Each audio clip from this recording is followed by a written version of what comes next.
Andrej je človek, ktorý cestuje tam, kam väčšina ľudí nechce alebo sa bojí ísť. No a to máme spoločné. Aj preto si ľudsky aj pracovne veľmi rozumieme. Niektoré cesty na Ukrajinu sme už absolvovali spolu. Ale to, aký v skutočnosti je, som zistila až v černobylskej zóne. Ja sama som ju navštívila viackrát už aj predtým ako reportérka. Havária v černobylskej elektrárni bola najhoršou v histórii jadrovej energetiky. Napriek tomu v jej okolí dodnes zostali žiť ľudia. Andrej bol jedným z tých, ktorí si uvedomili, dobre, je vojna, pomáhame ľuďom v zasiahnutých oblastiach, ale čo Černobyl? Kto vycestuje tam?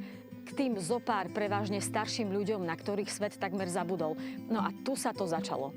Andrej pre nich začal organizovať zbierky. Nakupuje všetko, čo potrebujú. Nasadá do vlastného auta a cestuje vyše 16 hodín do Kyjeva. Odtiaľ do černobylskej zóny. Na úkor dovoleniek a vlastného komfortu. Navyše sám riskuje vo vojnovej krajine život. Pritom to nemusí robiť, nie je za to platený. Už dlho som nevidela tak nadšeného človeka. Unavený po ceste a bez oddychu okamžite začne triediť tašky s nákupmi a ponáhľa sa do zóny. Videla som aj reakcie tých ľudí, tzv. Černobylských babušiek. Sú to prevažne staršie ženy, ktoré prežili černobylskú katastrofu a dnes zažívajú ďalšiu. Černobylskú zónu totiž hneď na začiatku vojny obsadili ruské jednotky na viac ako mesiac. Denne tam znejú sirény. Útok dronu dokonca v Lani poškodil sarkofág. A pre nich Andrej nie je človek, ktorý im donesie tašku s potravinami a liekmi.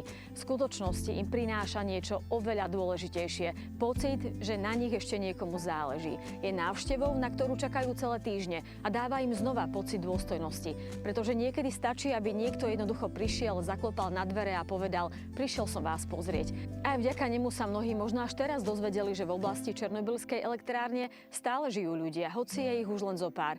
A prostredníctvom jeho návštev si aj my môžeme uvedomiť, aké máme šťastie, že žijeme v mierovej krajine.